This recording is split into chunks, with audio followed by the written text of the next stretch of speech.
Hello नमस्ते, कैसे हो सभी? आई होप सब ठीक हो गए। और जी दिन है सोमवार और टाइम है 5:30 के आसपास का और मैं छील रही थी करेले। तो आज बनाने जा रही हूँ बर्मा करेले, क्योंकि आप सभी को पता है पिछले ब्लॉग में मैंने आपके साथ शेयर किया था कि हस्बैंड जी गए थे मंडी में और वहाँ से लेके आए थे सब्जियाँ। तो उसमें सबसे ज़्यादा ख़राब होने वाली एक तो तोरी तो मैंने उसी दिन बना ली थी। और एक थी ये करेले। तो करेले क्या है, ज़्यादा दिन पीले पड़ जाते हैं। तो मम्मी सबसे पहले सब्जी आती है जब यही बनवाती है, अगर इसके पापा लेके आते हैं तो बस मैं वही चीर रही थी और बस बनाऊंगी आज भरमा करेले।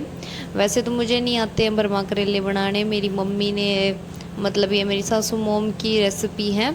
तो बस अब मैं इनको छील दूंगी थोड़ा थोड़ा बाहर से, और अंदर के जो बीज है उनको निकाल लूँगी। तो बाहर वाला तो जो ये पार्ट है ये मैं यूज़ नहीं करती हूँ, क्योंकि मैंने कई देखे हैं ये यूज़ करते हैं, पर मैं नहीं करूँगी। मैं इसमें प्याज वगैरह ऐड करूँगी। तो जी करेले छिलने के बाद अब इस पर मैं हल्दी और नमक लगा के कम से कम आधे पौन घंटे के लिए रख दूँगी, क्योंकि अभी 5:30 हुए हैं तो मैं 6:30 के आसपास बनाना स्टार्ट करूँगी सब्जी। तो इन पे अच्छे से हल्दी और नमक को मैं अंदर भी और बाहर भी लगा के रख दूंगी।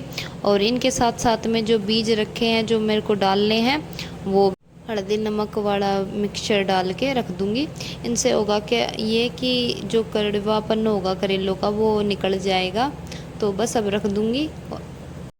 जब तक मैंने ये रख दिए थे तब तक मैं अपना और काम निपटा लेती हूँ। तो मेरे को धोने थे बर्तन, क्योंकि वैसे तो मैंने चहक आई थी तब भी थोड़े बहुत साफ़ कर दिए थे, पर मम्मी सत्संग में गई थी तो मम्मी ने आके खाना खाया था और इसके पापा का लंच बॉक्स था तो वो धोना है मुझे। तो तब तक मैं पहले बर्तन जो रखे हुए थे टोकरी में उन्हें रैक में लगा दूँगी और फिर धोऊँगी बर्तन।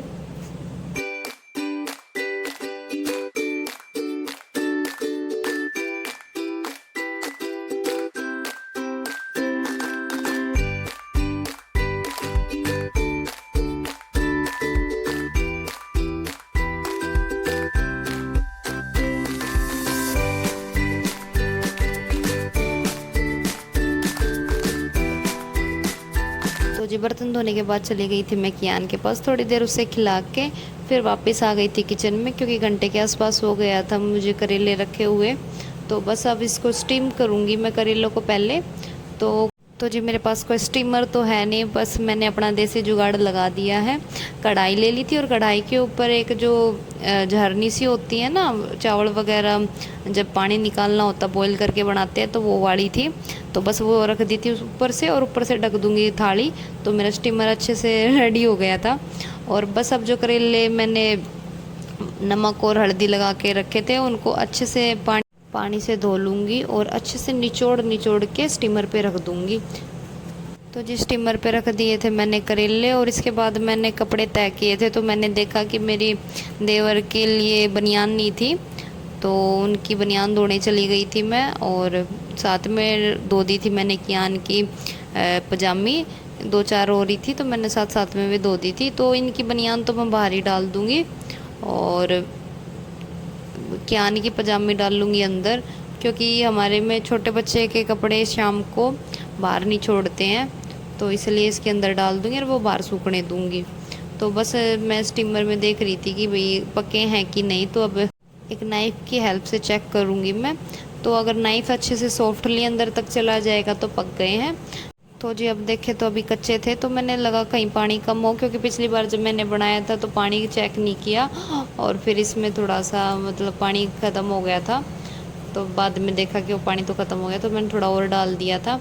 और अब तैयार कर लूँगी मैं स्टफिंग जो इसके अंदर डालनी है। तो मैंने प्याज काट ली थी और तेल चढ़ा दिया था। उसके बाद फिर मैंने प्याज डाल दी थी और इनको अच्छे से भून लूँगी। साथ में जो करेले के बीज थे वे भी डाल दिए थे।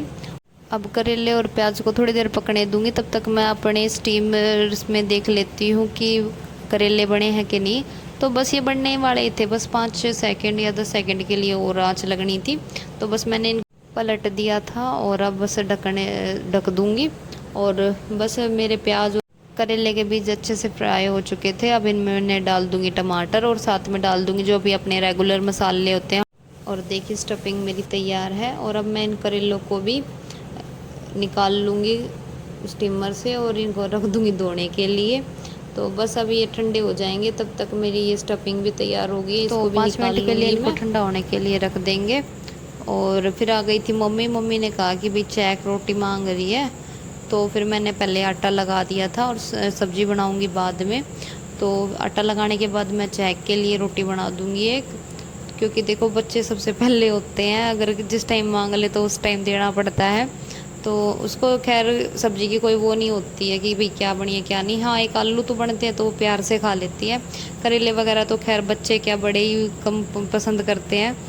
तो बस उसके लिए जो स्टफिंग बनाई थी वो उसके साथ में उसको रोटी दे दूँगी। और बस बना दी थी मैंने उसकी रोटी। और साथ में डाल दूँगी सैलेड। तो सैलेड तो खैर वो कम खाती है, दूध के साथ खाती है ज़्यादातर, पर मैं एक बार ट्राई ज़रूर करती हूँ कि शायद खा ले। तो बस उसको देने के बाद अब वापस आ जाऊँगी मैं किचन में, और अब स्टफिंग के को भर दूँगी करेलों में और साथ में चढ़ा दूँगी मस्टर्ड ऑयल। तब तक मस्टर्ड ऑयल गर्म होगा, और मस्टर्ड ऑयल गर्म होने के बाद अब डाल दूँगी मैं सौंफ और जीरा। और उसके बाद जो भी जितने भी करेले हैं उनको अच्छे से स्टफ़ करके डाल रख दूँगी तेल में। इस तरह बनाने से एक तो तेल भी बहुत कम लगता है, और कभी कभार हमें थोड़ा टेस्ट चेंज करना चाहिए। तो बस जिनको तेल से ज़्यादा दिक्कत है, ज़्यादा नहीं खाना पसंद करते, क्योंकि जो मैंने देखे हैं वो काफ़ी तेल में बनाते हैं, तो उससे तेल ज़्यादा कंज्यूम होता है और फैट बढ़ने की दिक्कत रहती है। बट इस तरह बनाओगे तो बहुत अच्छे और इजीली होते हैं डाइजेस्टिव भी, क्योंकि तेल वाली चीज़ फिर वही है, फ्राइड में आ जाती है, डाइजेस्ट भी नहीं होंगे।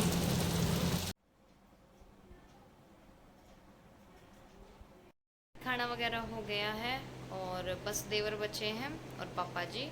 तो जब तक मैं किचन वगैरह साफ़ कर देती हूँ और फिर मिलते हैं आपको बाद में। तो अब रात का तो एक ही काम बचा हुआ है, यही किचन और बर्तन धोना। तो चलो चलते हैं। तो जी किचन में आई और बस मैं थोड़ा अपना काउंटर टॉप ही साफ़ कर रही थी, तभी देवर जी आ गए थे और उनका मैंने खाना लगा दिया था। तो जी शाम को वो दूध लेते हैं, तो बस दूध डाल दूँगी और उनका खाना लगा दूँगी, तो वो खा लेंगे। और अब मैं कर दूँगी अपना किचन साफ़। तो बस, तो जी 9 बजे हुए थे और बस मेरा काम सारा हो गया था। 9 बजे तक मैं मोस्टली काम समेट लेती हूँ अपना जो भी होता है, क्योंकि दोनों बच्चे मेरे साथ ही सोते हैं। अगर मैं उठी हुई हूँ तो वो थोड़ी देर सोएंगे और उठ लेंगे, क्योंकि चैक तो अब नहीं उठती है, बट कियान का क्या है, थोड़ी देर सोएगा और मैं किसी काम में लगी हुई हूँ तो वो उठने का डर रहता है। और फिर ये है, एक बार बच्चे की नींद खुल गई तो बस खुल गई, फिर तो वो क्या कहते हैं काफ़ी देर लगा देता है। फिर ये है कि मुझे भी जल्दी उठना होता है सुबह चैक के स्कूल जाने के लिए, तो इसलिए अपना जल्दी से ही निपटा लेती हूँ जो भी काम होता है। तो जी किचन काउंटर तो मेरा साफ़ हो गया था, अब बस बर्तन बचेंगे वो धो दूँगी, और उनके धोने के बाद बस मेरा एक आखिरी काम रहता है दही जमाना। तो क्योंकि इसके पापा लंच में लेके जाते हैं, तो दही जमाने के बाद बस मेरा दूध लेना और रहता है। तो मैंने इसके पापा को और चहक को तो पहले ही दे दिया था, बस मेरा रहता था। मैं रोटियों के साथ दूध नहीं लेती हूँ, क्योंकि मुझे अच्छा नहीं लगता, मैं सोते वक्त लेती हूँ। तो बस यही था मेरा इवनिंग रूटीन। कैसा लगा ज़रूर बताना, अच्छा लगे तो कमेंट कर देना, शेयर कर देना फैमिली एंड फ्रेंड के साथ। अगर नए हो चैनल पे तो प्लीज़ चैनल को सब्सक्राइब कर लेना, और मिलते हैं नए ब्लॉग में। तो जी काम वगैरह तब तक के लिए बाय बाय। और बच्चे अभी माँ के पास है मेरी के, यानी मम्मी के पास। तो बस यहीं तक था मेरा इवनिंग रूटीन। अगर अच्छा लगे तो प्लीज़ लाइक कर देना, शेयर कर देना और सब्सक्राइब कर लेना चैनल को अगर नहीं हो।